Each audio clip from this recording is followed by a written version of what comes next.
I wish I was not, we were not here today. However, Secretary of State Anthony Blinken brought this upon himself.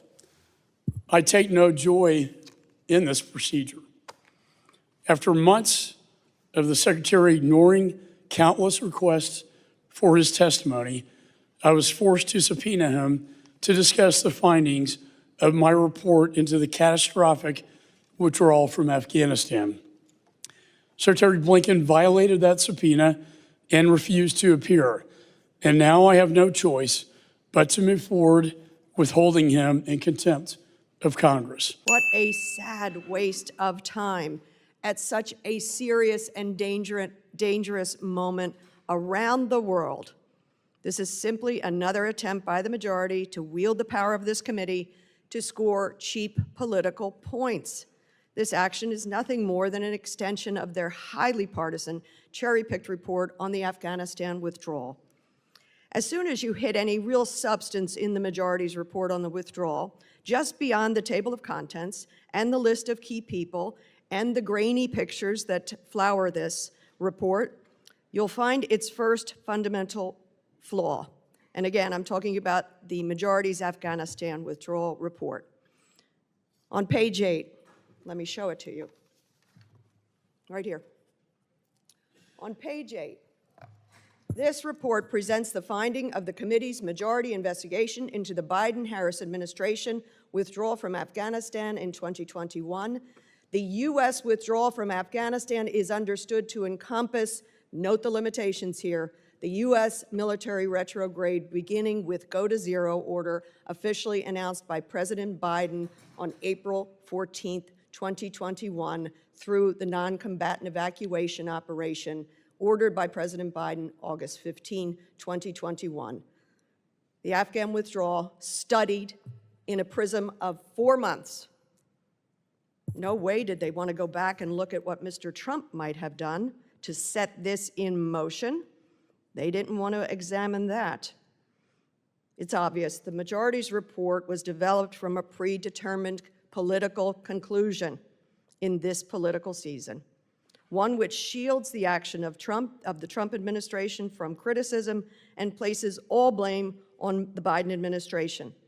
With the hearing at issue, this is the pièce de résistance. Under the leadership of Secretary Blinken, 13 brave American lives were tragically murdered by an ISIS-K terrorist, and many more injured, and many Afghans killed as well.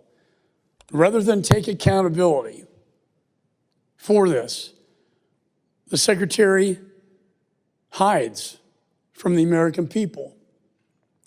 He would prefer to hide rather than be before this committee today. The Secretary's willful indifference, his willful indifference has brought us to this moment.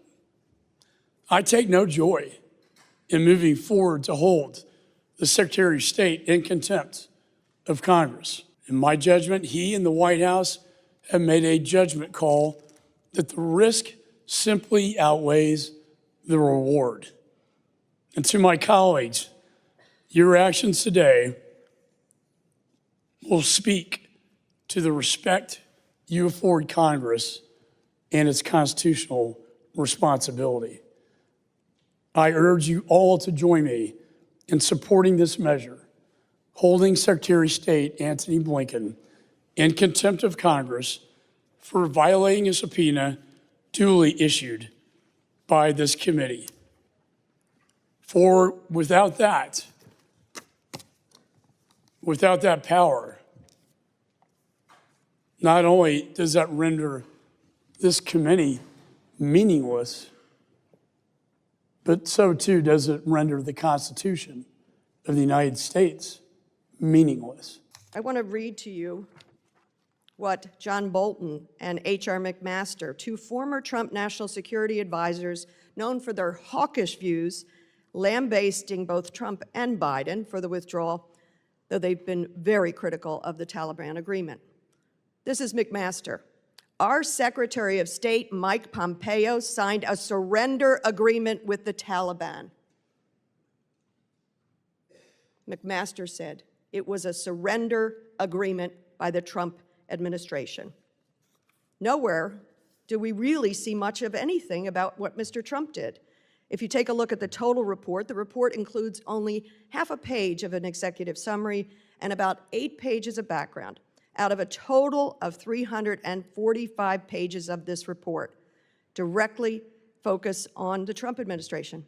8 pages of the whole report. On page 41, the first step toward a phased withdrawal resulted in the reduction of U.S. forces to 8,600. That drawdown was completed by the summer of 2020. 2020, election year, shows the withdrawal actually started under the Trump administration. And this, the most puzzling of facts, not really examined at all by this committee because they don't want to look at what Mr. Trump did. Additionally, in July of 2020, President Trump pursued another phased drawdown, reducing troops to 4,500. And then in January, just before Mr. Biden was sworn into office, they reduced by another 2,500 troops. Nobody wants to examine that on the other side of the aisle? You don't want to see what weakness that created, what opportunity that created for the Taliban? By way of Secretary Blinken, he's come before this congressional committee to provide testimony on numerous occasions, including multiple times before this very committee. And the State Department has provided 20,000 pages of documents at his direction. Despite the continued attacks by the majority, the Secretary remains willing to come to this committee, as he wrote in a letter just yesterday, second letter. I think it has been entered into the record. We have consulted with the Department of Justice, and it has concluded the committee may not constitutionally compel the Secretary appear on September 24th, as so doing would prevent the Secretary from fulfilling the President's directive to represent the United States at the UN. We don't even have the constitutional authority to do this. I submit that for the record.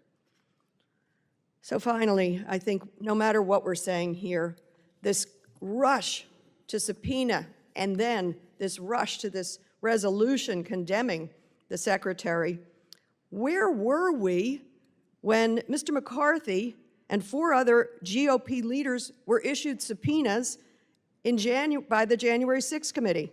It was Mr. McCarthy, Mr. Jordan, Scott Perry of this very committee, Andy Biggs, Mo Brooks.